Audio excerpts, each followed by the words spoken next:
আমার নাম খিয়াম। আমি পৌরসভার পিছনে পাটপাড়ায় থাকি। আমার ভাইরা আমার মারধর করে ঘর থেকে বের করে দিয়েছে। তখন আমি থানায় এসে থানা থেকে লোক নিয়ে যে জিনিসপাতি উঠায়ে ওসি স্যারের নির্দেশে জিনিসপাতি উঠায়ে আবার রুমে রাখা হয়। রাখার পরে তারপরে আবার আমার ভাইরা মিলে সবাই 4 জনে মিলে মারে, চোখের এই যে সব জায়গায়, গলায়, পেটে লাথি মারে।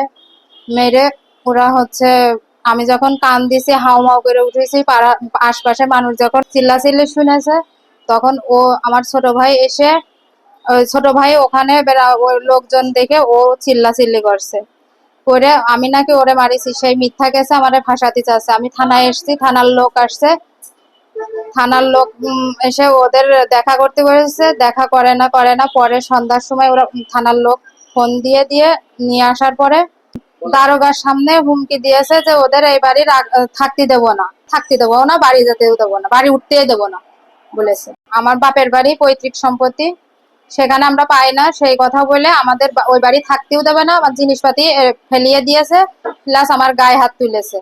বড় ভাই রকন, মেজো ভাই রাকিব, সেজো ভাই রাসিব, ছোট ভাই আবরার মারছিল। পরে আমার বড় বোনের গায়েও হাত তুলেছে, আমার বড় বোনের গায়েও হাত তুলেছে। থানা থেকে বললো যে আপনারা ওখানে যে থাকেন, কোর্টের থেকে যেই আদেশ আসে, কেস চলছে, কেস চলা অবস্থায় যে যেভাবে আছেন ঠিক সেইভাবে ওখানে বসবাস করবেন। কিন্তু ওরা মানতে চাচ্ছে না, বলেছে মিথ্যা কেসে আমাকে ফাঁসাবে। থানায় আমাদের থ্রেট দিয়েছে দারোগার সামনে যে আমাদের ওই বাড়ি থাকতে দেবে না, ওই বাড়ি আমরা পাই না, আমাদের ওই বাড়ি থাকতে দেবে না। পুলিশ বলেছে যে না, যতদিন কোর্টের থেকে না রায় আসছে, যতদিন মীমাংসা না হচ্ছে, ততদিন ওখানেই আপনারা যে যেভাবে আছেন ঠিক সেইভাবেই থাকবেন। আমার জীবনের হুমকি, থানা থেকে বলার পরেও আমি ভয় পাচ্ছি যে আমার জীবন নাশের হুমকি আসছে, আমার মানে মেরে ফেলতে চাচ্ছে, এরকম ভয় পাচ্ছি। আমি এর সুস্থ বিচার চাচ্ছি। আমার নাম রাজীব। আমি পৌরসভা পার্কের পিছনে থাকি, বসবাস করি।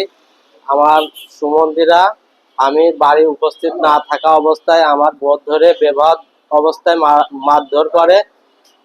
তৎক্ষণাৎ আমি জানা সূত্রে আমি এসে দেখি আমার বোধ বেধর মারা মেরেছে।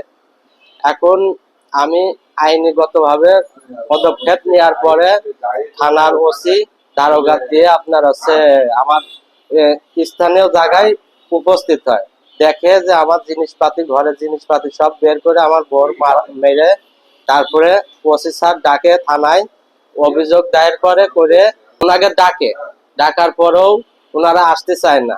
আমার সুগন্ধিরা আমার বোর বেধর ভাবে মেরে বলে যে তুই কিসের জমি পাস, জমি পাস নে, তোর এইখানে কোনো জমি নেই, বাপের জমি তোরা পাস নে, ভিটা জমি তে তোর কিছু কোনো অংশ দেওয়া হবে না, এই বলে আমার বোধ ধরে এমন ধরে মারা মেরেছে। এখন ওরা মিথ্যে মামলা করার জন্য আপনার সদর হাসপাতালে ভর্তি হয়েছে, এমনকি হুমকি দিয়েছে যে অ্যাটেম্প টু মার্ডার কেসে ফাঁসিয়ে তোদের দেখে নেব, এই বলে আমাদের ভয় ভীতি দেখিয়ে আমাদের জিম্মি করছে। আমরা এখন আইনিগত সহযোগিতা চাচ্ছি, আমাদের বাঁচান, আমাদের এই মিথ্যা মামলার থেকে বাঁচান। এখন আমাদের কোনো কেউ নাই। আমার 4টে ভাই, তারা আমরা 3টা বোন, একটা বোন বাংলায় থাকে, আর 2 বোন আমরা এখানে থাকি। আর 4টে ভাই, আমাদের জমি নিয়ে গন্ডগোল চলছে। বাপের জমি আমরাও ফারাজের অংশ পাই, আর ওরা ওদের অংশ পাই। এখন ওরা আমাদের ঠিকভাবে বুঝাই দেয়নি। আমরা এই কারণে বাধ্য হয়ে কোর্টে যে আমরা একটা বন্টকের কেস করেছি, কিন্তু ওরা শুনিনি আমাদের কথা। তোরা পারলি যা পারিস তাই করিস। আজকে ওরা আমাদের ওই এলোপাতাড়ি ভাবে আমার ওই ছোট বোনি ধরে মারছে। আমি যে আবার বলছে তোরা ওরা মারছিস কিসের জন্য, তখন এবার আমার ধরেও মারা শুরু করেছে। করে আমার 4টে ভাই আছে, রোকন, রকিব, রাসিব, আবরার। এরা 4 জনে আমার ওই ছোট বোনির ধরেও মারছে, আমার ধরেও মারছে। এমনকি আমার হাজবেন্ড ছিল, তার ধরেও মারিয়েছে। আমাদের মারধর করেছে, তখন আমরা বাধ্য হয়ে থানায় গেছি, পুলিশের কাছে অভিযোগ দিয়েছি। অভিযোগ দেওয়ার পরেও ওরা আবার আমাদের মারা ধরা করছে। এখন আমরা আইনের কাছে আমরা সঠিক বিচার চাচ্ছি। আমরা এখন নিরুপায়, জানের হুমকিতে আমরা আছি, আমাদের ঘরেও ঢুকতে দিচ্ছে না।